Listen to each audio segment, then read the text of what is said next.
Von guten Mächten wunderbar geborgen, erwarten wir getrost, was kommen mag. Gott ist mit uns am Abend und am Morgen und ganz gewiss an jedem neuen Tag. 우리 이 시간 함께 보실 하나님 말씀은 민수기 13장 25절에서 33절의 말씀입니다. 제가 가지고 있는 성경으로 구약 218면입니다. 민수기 13장 25절에서 33절까지의 말씀 우리 찾으셨으면 한 절씩 교독하시고 마지막 33절은 합독하십니다. 제가 먼저 25절을 봉독합니다. 40일 동안 땅을 정탐하기를 마치고 돌아와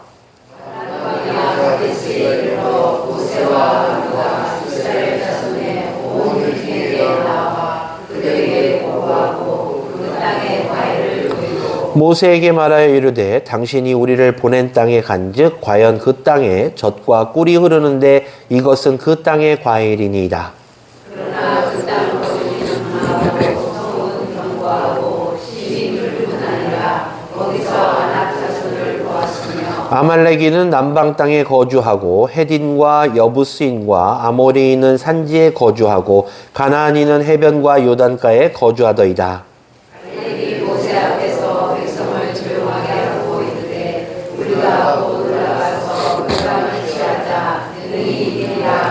그와 함께 올라갔던 사람들은 이르되 우리는 능히 올라가서 그 백성을 치지 못하리라.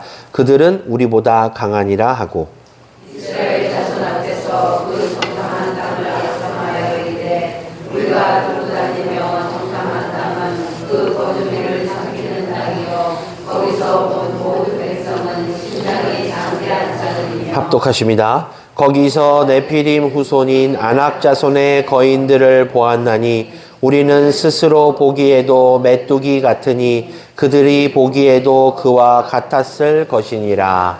아멘. 제가 다시 인사드립니다. 오늘도 복된 주일을 맞이하여 하나님의 전에 예배하러 나오신 우리 성도님들을 주님의 이름으로 환영합니다. 오늘 하나님께서 우리들에게 주신 이 말씀을 통해서 하나님의 음성을 듣는 시간 되시고 또 뒤이어 기도하시는 내용들, 또 뒤이어 이 말씀 가운데 하나님의 음성을 통해서 하나님의 자녀 예수 그리스도의 제자 광음의 성도들의 결단이 있는 시간 되시기를 먼저 주님의 이름으로 간절히 소망합니다. 제가 요즘에는 시간이 없다라기보단 잘 그렇게 하지 않는데요. 제가 과거에는 독서를 좀 많이 했습니다. 제가 책을 좀 많이 읽었는데요. 그 책을 읽다가, 이제 책을 여러 분야를 읽다가, 어렸을 때부터 좀 흥미 있었던 분야가 바로 역사였습니다.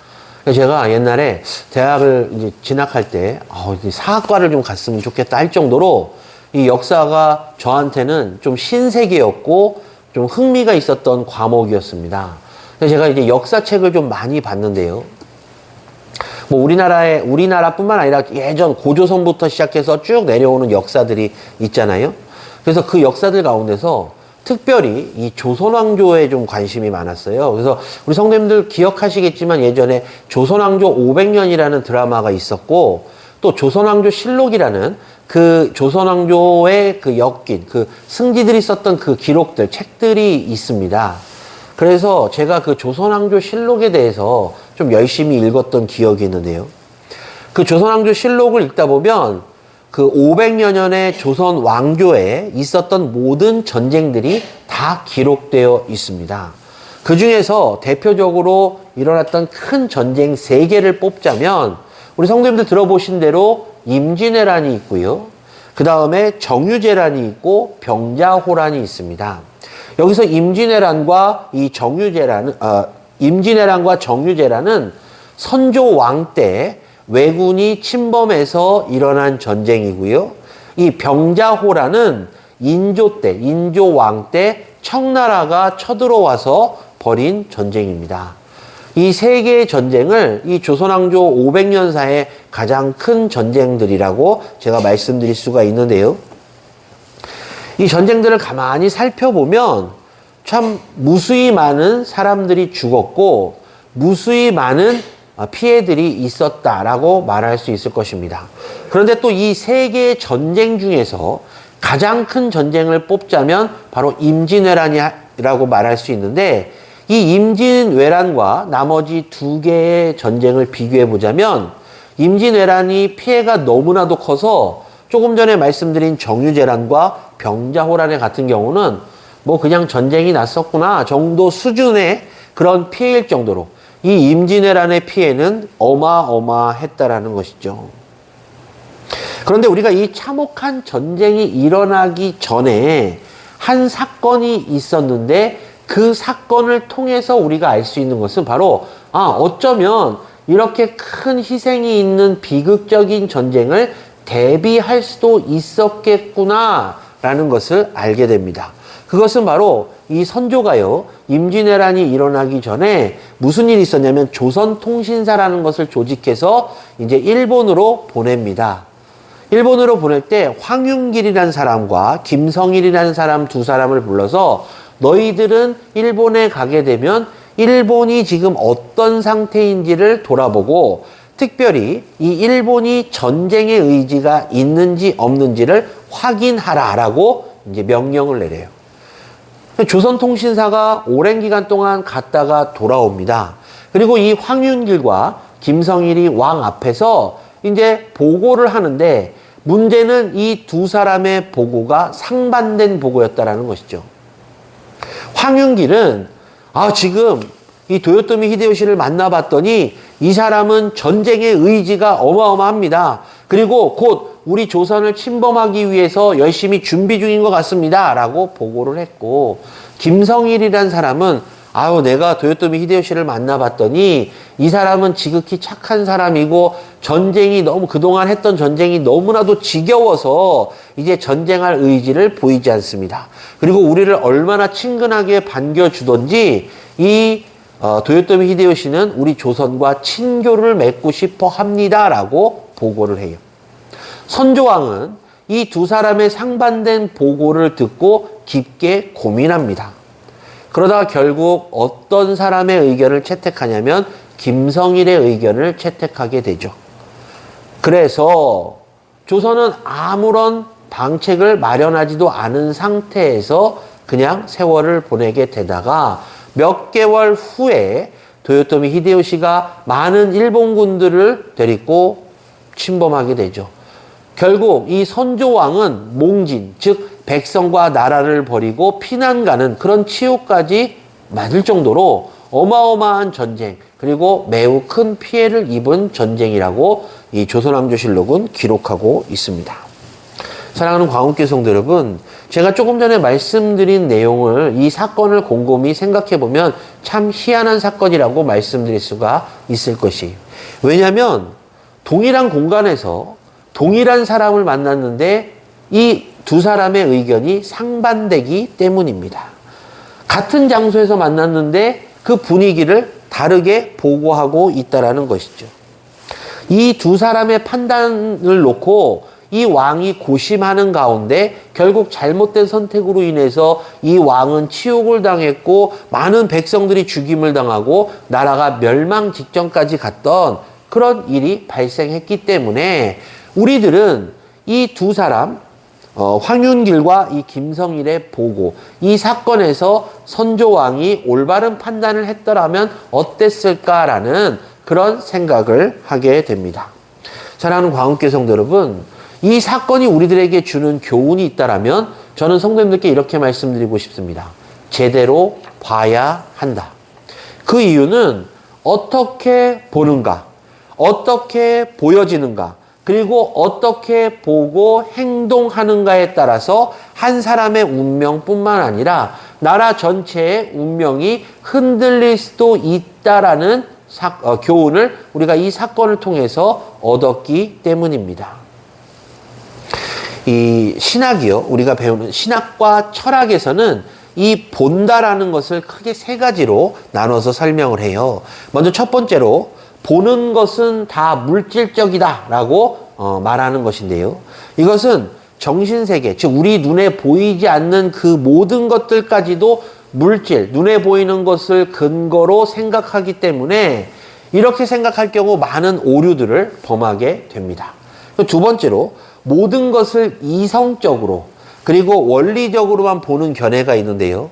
이렇게 이성적으로 원리적으로 보다 보면 합리적이고 논리적인 결론을 도출하기 위해서 이렇게 보는 것인데, 문제는 이렇게 보다 보면 옳고 그름을 판단하는 그 기준이 과연 올바른가 옳지 않은가라는 그런 문제가 생기기 때문에 이 역시도 많은 오류를 범하게 됩니다. 그리고 세 번째로 믿음으로 보는 견해입니다. 여기서는요, 이 모든 것을 보는 그 시각을 바로 믿음을 통해서 보는 것으로 보는 견해인데요. 그래서 믿음으로 본다라는 것을 즉 깊게 보고 멀리 본다라고 말합니다. 왜냐면요, 히브리서의 저자는 믿음은 바라는 것들의 실상이요 보지 못하는 것의 증거다라고 말하고 있기 때문입니다. 그렇기 때문에 믿는 자들은 믿지 않는 자들이 보지 못하는 것들까지도 볼 수 있고, 또한 듣지 못하는 것까지도 들을 수 있다. 즉 음성을 들을 수 있다라고 말하고 있습니다. 자, 제가 성도님들께 질문을 드릴게요. 지금 이 자리에 계신 성도님들께서는 무엇을 보고 계십니까? 그리고 어떻게 보여지고 계십니까? 우리는요, 하나님의 사역을 좀 볼 줄 알아야 돼요. 하나님의 진노도 좀 볼 줄 알아야 되고요. 그리고 하나님의 심판이 어떻게 일어나는지도 좀 볼 줄 알아야만 됩니다. 물론 하나님의 구원도 당연히 볼 줄 알아야 되고, 하나님께서 어떻게 구원하시는가, 그 하나님께서 구원하시는 놀라운 능력과 은혜도 볼 줄 알아야만 됩니다. 그리고 그 깊은 곳에 우리가 상상조차 할 수 없는 하나님의 크신 은혜와 사랑이 있음도 볼 줄 알아야 돼요. 그렇다는 것은 믿음의 사람들은 이 모든 것을 봐야만 되는데 어떻게 볼 것인가? 바로 믿음으로 바라볼 때 그 모든 것들을 볼 수 있다는 것이죠. 믿음이 없는 사람들은 하나님을 보지 못합니다. 믿음이 없는 사람들은 하나님의 은혜를 깨닫지도 못하고 하나님의 능력을 보지도 못해요. 하지만 믿음이 있다는 것은 하나님이 살아계심과 하나님께서 능력을 베푸심을 믿고 있기 때문에 그 믿음의 눈으로 바라보아 이것은 하나님의 은혜요 하나님께서 행하신 것이다라는 것을 느낄 수 있고 볼 수 있다라는 것입니다. 그렇기 때문에 믿음의 자녀들은 바로 보고 믿음으로 보는 그런 안목을 가져야만 될 것입니다. 오늘 본문은요, 자, 이스라엘 백성들이 출애굽했을 때 내용이잖아요. 자, 이스라엘 백성들이 애굽에서 나올 때 그 전에 몇 년 동안 노예 생활했습니까?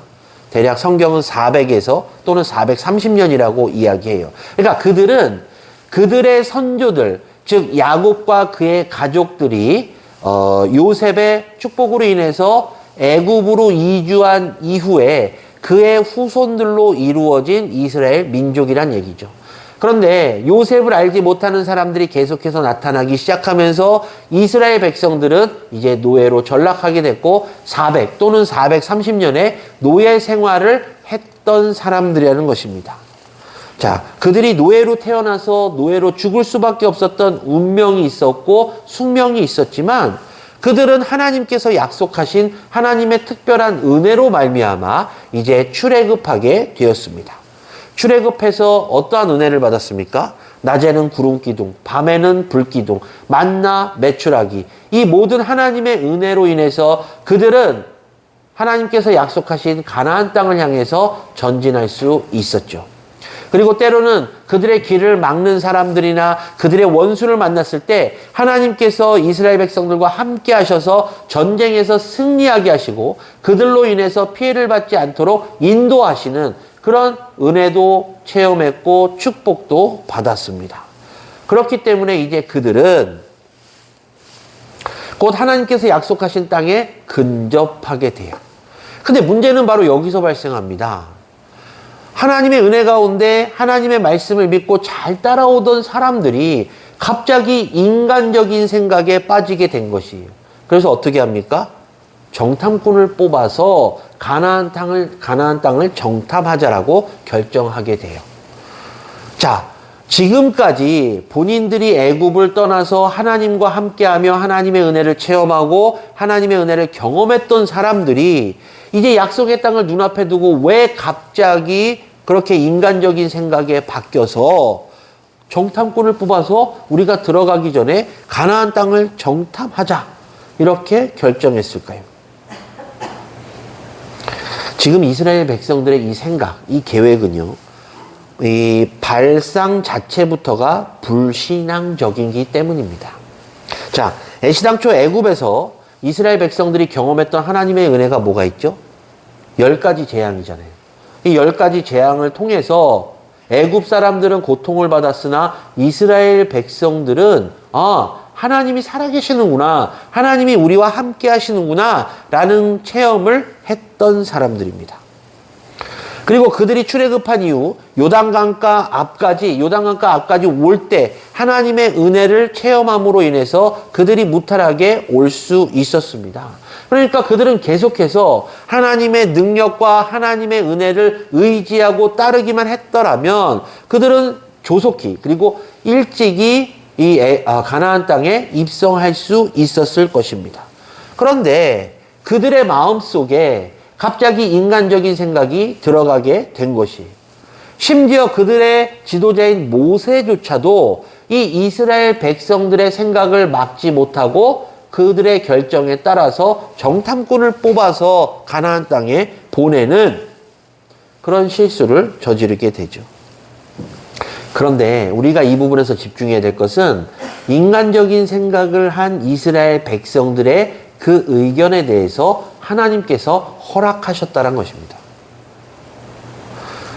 원래대로라면 하나님의 은혜를 체험했던 이스라엘 백성들이 갑자기 하나님의 생각과 반대되는 그런 의견을 제시하고 그들의 생각과 그들의 의견대로 행했더라면 하나님께서는 그들에게 벌을 주셔야 되는데, 하나님께서는 이스라엘 백성들이 정탐꾼을 뽑는 것을, 그리고 뽑아서 가나안 땅에 보내는 것을 허락하셨다는 것에 우리는 집중해야 됩니다.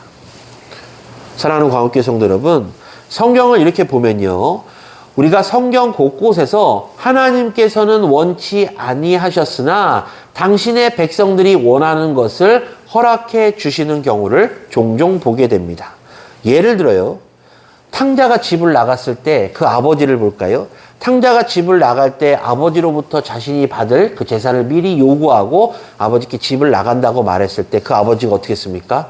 마지못해 허락했습니다. 중요한 건 마지못해가 아니라 허락했다라는 것입니다.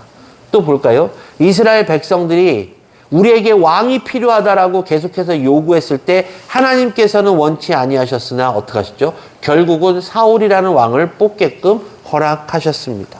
신학에서는 이것을 하나님의 시험적인 허락이라고 말을 합니다. 하나님께서 시험적으로 허락하셨기 때문에 그 모든 일들이 이루어졌다는 것이죠. 원래 총 두 번째 예를 들어서 말씀드리자면, 이스라엘 백성들이 우리는 왕이 필요합니다, 우리들에게 왕을 선택할 수 있도록 해주십시오 라고 계속 요구했을 때 하나님께서는 분명 인간의 다스림과 하나님의 통치는 다름을 알려주셨습니다. 그럼에도 불구하고 이스라엘 백성들은 계속해서 왕을 요구했을 때 하나님께서 허락하셨다라는 것이죠. 자, 본문으로 돌아와서 이스라엘 백성들이 12지파의 대표자를 선발해서 가나안 땅에 보내고 40일 동안 샅샅이 그 가나안 땅을 정탐하게 합니다.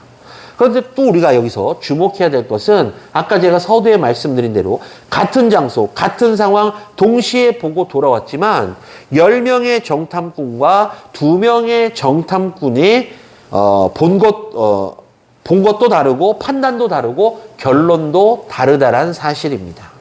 본문 31절을 보면 그 땅에 대해서 10명의 정탐꾼이 이렇게 말을 합니다. 우리는 능히 올라가서 그 백성을 치지 못하리라. 그들은 우리보다 강하니라 라면서 그들에 대한 두려움을 표시하고 악평을 하죠. 그리고 이어서 32절 중반부터 33절을 보니까 그 거주민을 삼키는 땅이요 거기서 본 모든 백성은 신장이 장대한 자들이며 거기서 네피림 후손인 아낙 자손의 거인들을 보았나니 우리는 스스로 보기에도 메뚜기 같으니 그들이 보기에는 그와 같았을 것이니라 라고 말하고 있습니다. 그러니까 이 10명의 정탐꾼의 이야기를 종합해보면 우리는 가나안 땅에 들어가는 순간 그들의 밥이 될 것이며 그들과 전쟁하는 순간 우리는 멸절하게 될 것이라는, 전멸하게 될 것이라는 한마디로 절망에 찬 보고였다라는 것이죠. 하지만 두 사람의 정탐꾼이 누구죠? 여호수아와 갈렙은 그렇게 생각하지 않습니다. 두 사람이 본 땅은요, 하나님께서 약속하고 허락하신 매우 아름다운 땅을 보았습니다. 또한 그들이 보기에 거주민들은 자신들의 밥이라고 분명히 얘기할 정도로 하찮게 보았던 것이죠. 그래서 전쟁을 하면 충분히 승리할 수 있다라는 낙관적인 결론을 보고합니다. 사랑하는 성도 여러분, 아까 말씀드린 대로 동일한 장소에서 동일한 것을 목격했는데도 이렇게 의견이 갈리게 될 때 과연 어떻게 해야 될 것인가 우리는 생각해 보아야 할 것입니다. 제가요, 우리 성도님께 죄송한 말씀을 좀 드리자면, 제가 보기에 우리가 신앙의 깊이를 이야기할 때 신앙의 깊이가 얕은 사람들 있잖아요. 신앙의 깊이를 제가 감히 측정할 수 없지만 신앙의 깊이가 얕은 분들은 좀 건망증이 있는 분들이 아닌가, 저는 그렇게 생각을 합니다. 그 이유는요, 우리가 지금까지 살아오면서 신앙이 있다는 얘기는 하나님을 믿는다는 얘기인데, 내가 하나님을 믿어서 지금까지 오면서 얼마나 많은 하나님의 은혜를 체험했고 얼마나 많은 하나님의 은혜를 받았는지를 잘 기억 못하기 때문에 신앙의 깊이가 얕을 수밖에 없다는 것이죠. 지금까지 살아오면서 내가 하나님께 받은 은혜, 지금까지 살아오면서 내가 체험한 하나님의 능력을 기억한다라면 우리의 믿음과 우리의 신앙은 내가 원치 않아도 깊어질 수밖에 없고 내가 원치 않아도 견고해질 수밖에 없기 때문입니다. 자, 이 자리에 계신 성도님들께서 지금까지 살아오시면서 한번 생각해 보십시오. 내 삶 가운데서 하나님께서 나에게 은혜를 주신 적이 언제인가? 하나님께서 나에게 능력을 베푸셔서 내가 바라고 원하는 것들을 이루게 하신 것이 언제인가를 한번 생각해 보십시오. 만약에 내가 바라고 원한 것을 체험했고 내가 원하는 것에 대한 응답을 받았고 내가 지금까지 살아오면서 하나님의 은혜를 단 한 번이라도 받았다라고 기억이 되시는 분들이라면 다시 한번 나의 믿음을 돌이켜 보십시오. 내 믿음이 과연 깊은가? 내 믿음이 과연 견고한가? 사랑하는 광운교회 성도 여러분, 오늘 본문에 나오고 있는 10명의 정탐꾼은요, 분명 제가 아까 서두에 말씀드린 대로 출애굽한 이후에 하나님의 은혜를 체험했습니다. 만나와 메추라기, 구름기둥과 불기둥, 그리고 심지어 그들이 목이 마를 때 하나님께서 반석을 통해서 물까지 주셨습니다. 성경을 보면 그들이 광야에서 도는 동안 그들의 의복이 헤어지지 않았다라고 말할 정도로 그들은 하나님의 은혜를 받은 사람들이었어요. 그럼에도 불구하고 하나님의 약속을 들었음에도 불구하고 그들이 바라본 땅은 정말 우리들이 감당할 수 없는 그런 땅이다라면서 절망적인 보고를 합니다. 그런데 여호수아와 갈렙 역시 그 10명의 정탐꾼과 같이 출애굽한 사람들입니다. 그들 역시 같이 구름기둥과 불기둥을 경험했고 만나와 메추라기를 경험했고 반석의 물을 경험했던 사람입니다. 근데 왜 그들은 우리는 저 땅을 하나님께서 주신 약속의 땅이야, 우리가 가면 저 땅을 반드시 정복할 수 있어 라고 긍정적인 보고를 했을 거예요. 바로 믿음의 눈으로 바라보는 차이였기 때문입니다. 사랑하는 광운교회 성도 여러분, 성도님들께서는 지금 무엇을 보고 살아가고 계십니까? 혹시 크고 놀라우신 하나님의 역사를 보면서 살아가고 계십니까? 보다 깊게, 보다 멀리 보면서 살아가고 계십니까? 그렇다면 하나님의 은혜를 받으신 분들입니다. 그런데 내가 신앙생활을 열심히 하면서도 내가 하나님의 은혜를 바라보지 못하고 내가 내 신앙생활의 모습을 바라보지 못한다면 죄송합니다만 얕은 신앙을 소유하신 분이라고 말씀드릴 수밖에 없습니다. 그리고 믿음의 눈을, 믿음의 안목을 갖고 계시지 않다라고 말씀드릴 수밖에 없다라는 것이죠.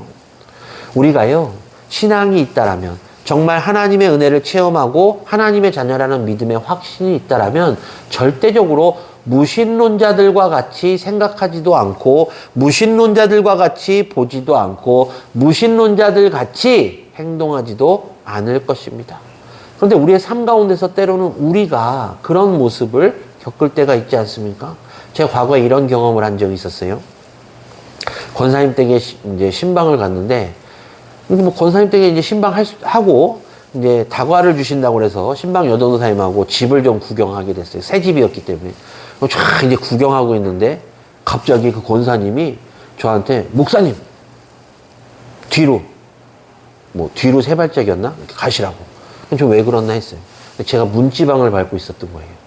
그 권사님이 문지방 밟으면 재수없다고 저한테 그 얘기를 하셨습니다. 그분 권사님이고 신앙의 연수가 40년 이상 되는 분이셨어요. 목사가 문지방 밟는데 재수없다고 뒤로 세 발짝. 상당히 충격받았습니다. 과연 그분은 믿음이 있는 분일까요? 그분은 믿음의 눈으로 바라보는 분이실까요? 사랑하는 광역교회 성도 여러분, 우리가요 신앙이 있다라면 절대적으로 믿음이 있는 사람들답게 행동해야 됩니다. 우리 인간이요, 분명 인간은 언제나 부분적으로밖에 볼 수가 없는 건 사실이에요. 그래서 부분적으로 보다 보니까 편견이 생기고, 또 편견이 생기다 보니까 때로는 오판할 때도 분명 있습니다. 그 대표적인 예가 뭐죠? 장님 코끼리 만지기잖아요. 맹인들이 어느 날 단체로 동물원에 갔습니다. 동물원에 가서 코끼리를 만졌어요. 그런데 한 맹인이 코끼리의 코를 만지고, 야, 코끼리는 장대같이 길구나 라고 생각하게 되었습니다. 근데 다른 장님이 갑자기 코끼리의 다리를 만지더니, 야, 코끼리는 그 벽의 기둥 같은 거구나 라고 이야기를 했어요. 또 다른 맹인은 우연히 코끼리의 귀를 만져보고, 야, 코끼리는 부채와 같은 거구나 라고 생각했다라고 해요. 자, 제가 지금 말씀드린 이 맹인의 말에 누구의 말이 맞습니까? 그리고 누구의 말이 틀리죠? 사실 이건요, 다 맞는 말이기도 하고 다 틀린 말이기도 하잖아요. 맹인들은 눈으로 볼 수 없기 때문에 만져서 알게 되고 추측하게 되는데, 그들이 만진 부위를 생각하면 그렇게 생각할 수밖에 없기 때문에 맞지 않습니까? 그런데 우리가 정상인적인 눈으로 볼 때 그분들이 착각하고 있고 그분들이 잘못 판단하고 있고 잘못 생각하고 있다라고 말할 수밖에 없잖아요. 그러니까 맞기도 하고 틀리기도 한 것입니다. 근데 우리가 여기서 분명히 알아야 될 것은 이 순간의 편견이라는 것이에요. 우리가 그 부분만 만져보고 이거는 이거와 같구나라고 편견을 가져서는 안 되는데, 그러한 순간의 편견을 갖는 것이 바로 하나님을 믿지 않는 불신자들이 갖는 시각, 불신자들이 갖는 안목이라는 것이에요. 그렇기 때문에 믿음의 사람들은 결코 주의해야 될 것이 무엇이냐면 주관적으로 살아서는 안 된다는 것입니다.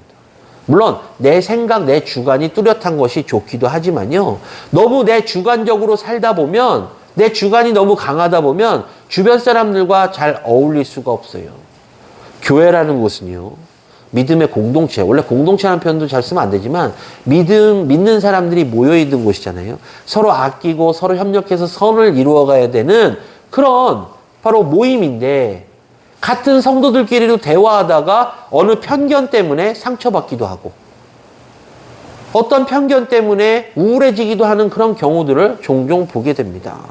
따라서 믿음의 사람들은요, 절대적으로 믿음의 시각으로 보고 믿음의 안목을 통해서 그 상대방을 사랑하고 상대방을 어루어 만져줄 줄 아는 그런 믿음이 분명 필요하다는 것이에요. 그렇기 때문에 분명 이 자리에 계신 성도님들께서는 기억하시기를 부탁을 드립니다. 오직 하나님의 말씀과 조명해 주시는 성령의 역사를 통해서 우리들은 바른 시각을 가져야만 될 것이에요. 오늘날이요, 지금 우리나라도 뒤숭숭하고 세계도 뒤숭숭하잖아요. 그렇죠? 오늘날 우리나라 지금 대한민국 흔들리잖아요. 정치적으로도 시끄럽고 경제적으로도 어렵습니다. 또 세계도 흔들려요.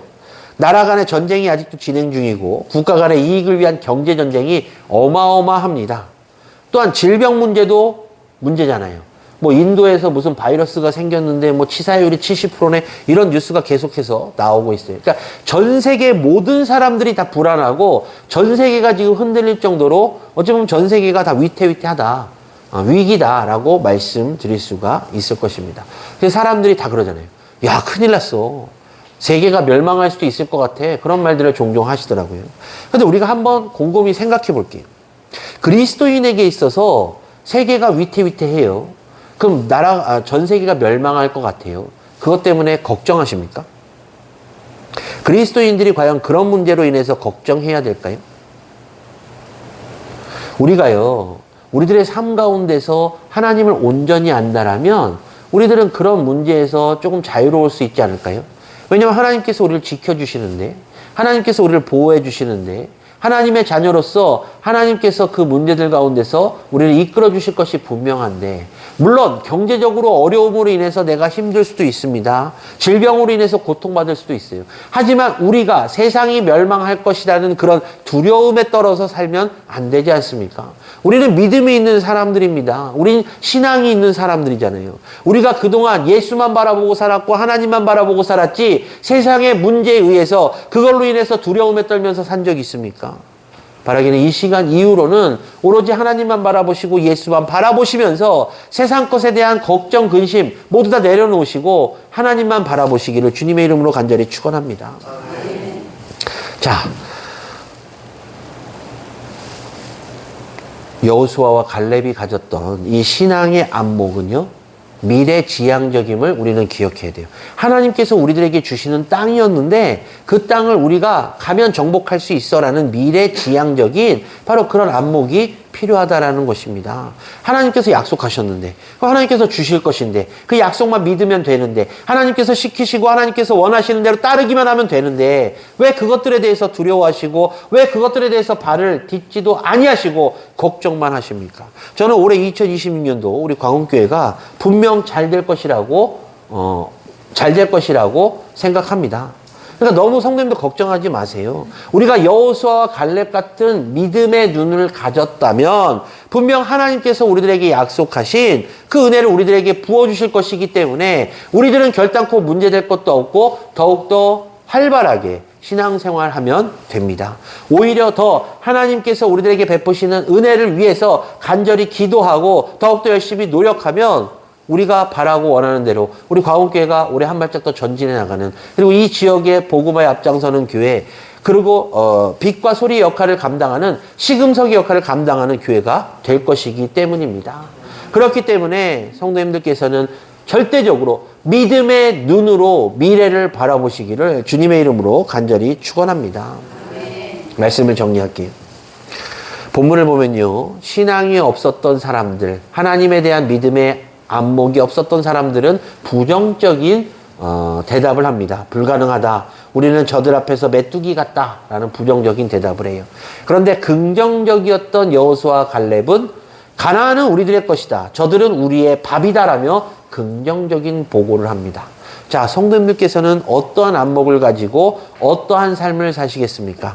하나님께서 우리들에게 약속하신 그 약속을 긍정적인 눈, 믿음의 눈으로 바라보며 긍정적으로 사시겠습니까? 아니면 우리가 그동안 하나님의 은혜를 체험했음에도 불구하고 이 10명의 정탐꾼과 같이 무신론자들처럼 힘들 것 같아요, 어려울 것 같아요 라면서 부정적인 결론을 내시겠습니까? 바라기는 이 시간 이후로는 믿음의 안목을 가지고 계시고 또한 믿음의 안목을 더욱더 키우셔서 하나님께서 우리들에게 약속하신 그 약속이 이루어짐을 바라보시고 여호수아와 갈렙같이 어떠한 문제가 닥친다 할지라도 믿음의 눈으로 그 문제를 해결해 주시고 피할 길과 이길 힘을 허락해 주시는 그 하나님의 능력을 믿고 하나님께로 나아가서 여호수아와 갈렙같이 하나님께서 우리들에게 보여주시는 그 가나안 땅을 다 바라보시는 우리 광운교회 성도들 되시기를 주님의 이름으로 간절히 축원합니다. 기도하겠습니다.